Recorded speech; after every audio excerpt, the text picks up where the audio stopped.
According to Google, these are some of the tastiest tomatoes that you will ever eat in your life. It is top rated for its taste. I would say the only downside about Brandywine tomatoes is they don't really produce as much fruit as other tomato varieties. You get the quality, but you don't get the quantity, right? So you gotta enjoy it while it lasts. The secret to getting huge, lovely, juicy, luscious Brandywine tomatoes is all in three things. It's in your pruning, your fertilizing, and your weather. Let's talk about pruning first.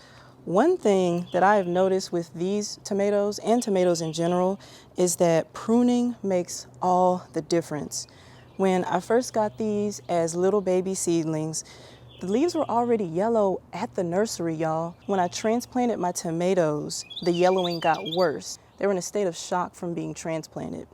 And so what I actually did was I pruned them. If you kind of look at the sides, you can see where I've cut these, where the leaves were yellowing, but I didn't prune them all the way, as you can say. So the best thing that you can actually do to make sure that these grow tall and actually focus on producing more fruit, rather than just producing this vegetation, you can prune all the way up until this point. And that's what I'm gonna do today. I'm gonna cut off all this stuff that's kind of middle of the road, and I'm just gonna keep this very top portion. And what this is gonna do, y'all, is it's gonna make sure that this plant is not spending so much energy supplying nutrients to these leaves at the bottom, and it will focus more on producing fruit. Up here at the top is where the flowering actually starts to happen. So I got a little bud there. And so, as you can see, this is where the magic happens. So we don't really want this plant focusing its energy down here. We want to make sure that we send in everything we need up here. So you're just going to take some pruners just like this and get to cutting. I cut all the way to the stem. Obviously not damaging this stem area, but you want to get pretty close. So you just take it, move in as close as you can without damaging, and just snip it off. You literally want to take off this entire section. Make sure I get those little leaves as I cut.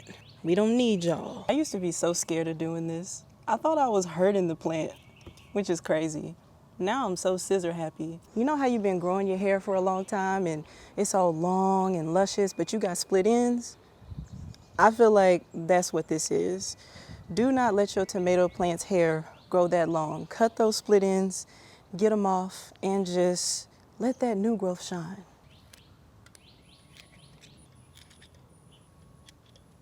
Now, this tomato plant is a little bit different here because this one is actually growing some flower buds, so I don't want to really stop the progress there, so I'm going to just let that keep going. The other thing you want to do is you want to prune off these little suckers here.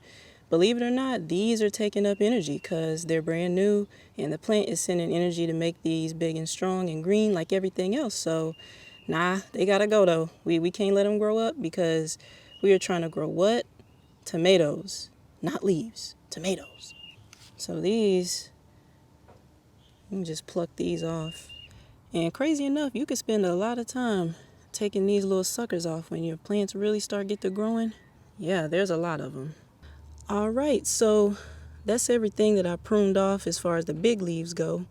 And then these are all the suckers that I cleaned off. Now, I'm not actually going to throw these in the trash. I'm going to save these.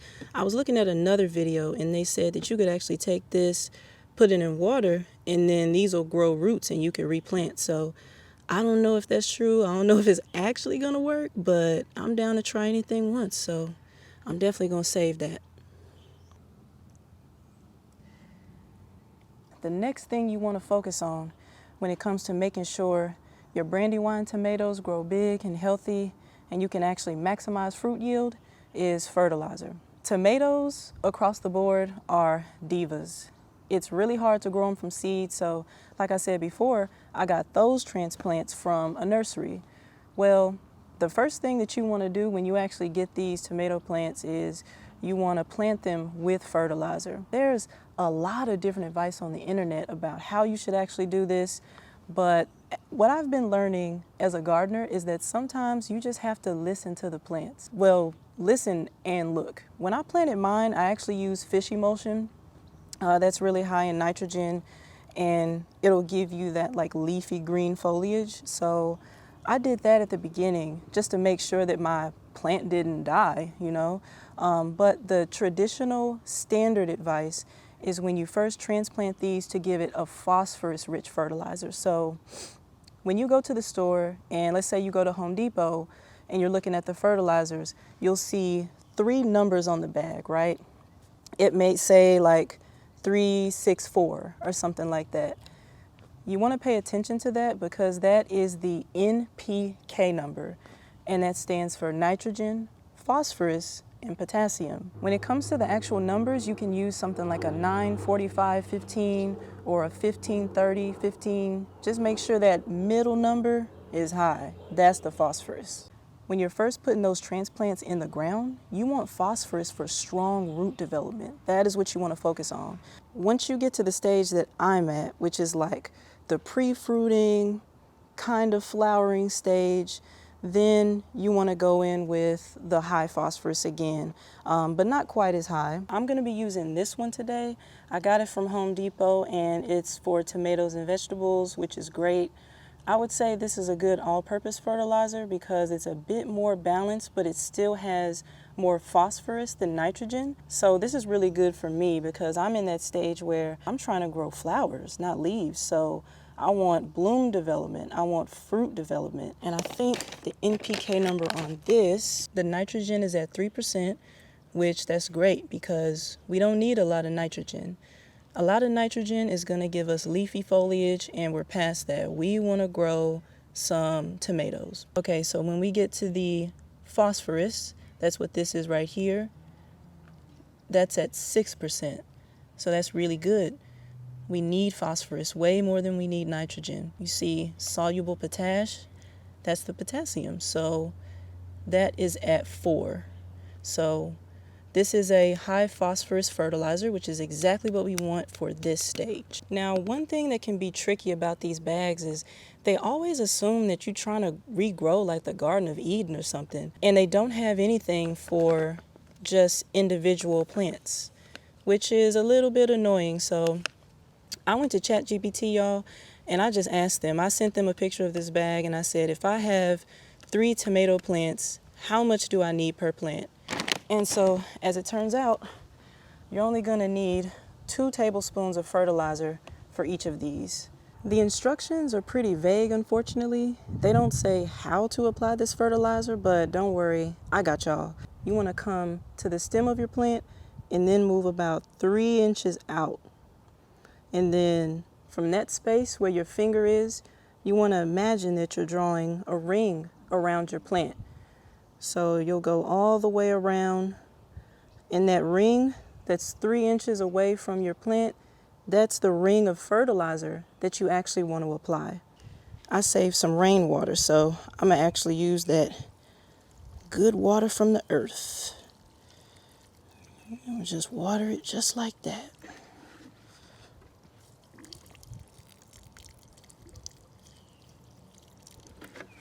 Make sure that you are not getting on the stem,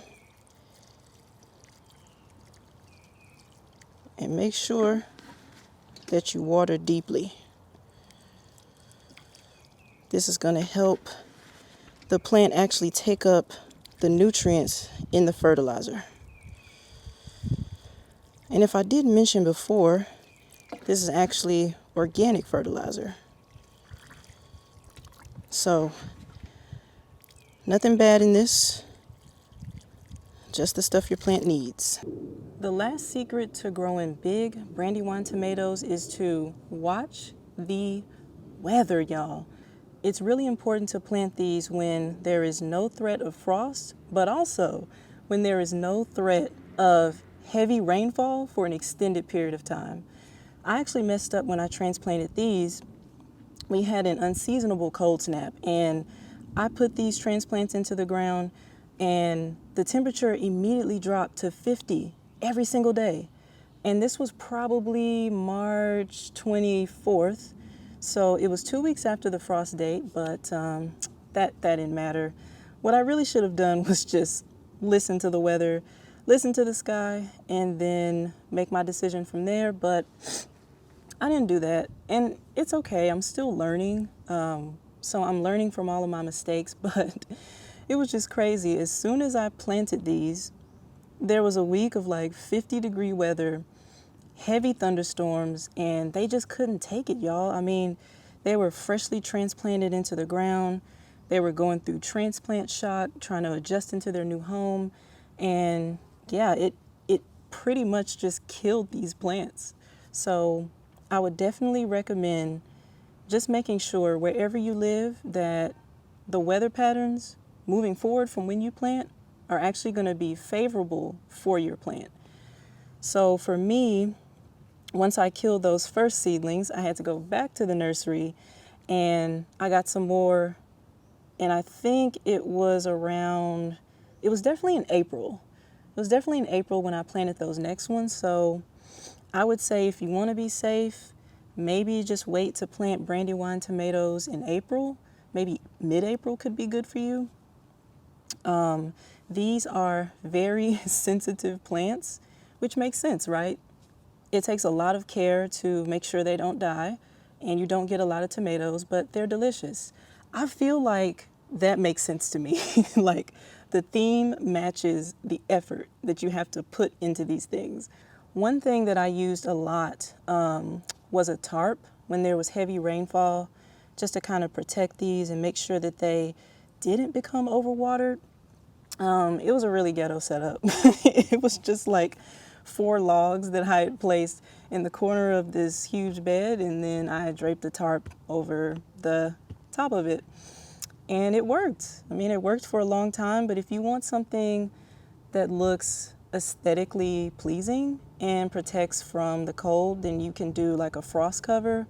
But really, I used the tarp because we were getting so much rain, and I just wanted to make sure that these plants could handle that much rain before I just let them receive it, you know? If you liked this video and you found it helpful, be sure to subscribe and tell me below in the comments, what type of tomatoes do you like to grow? Is it the Brandywine, heirloom varieties? Is it something else?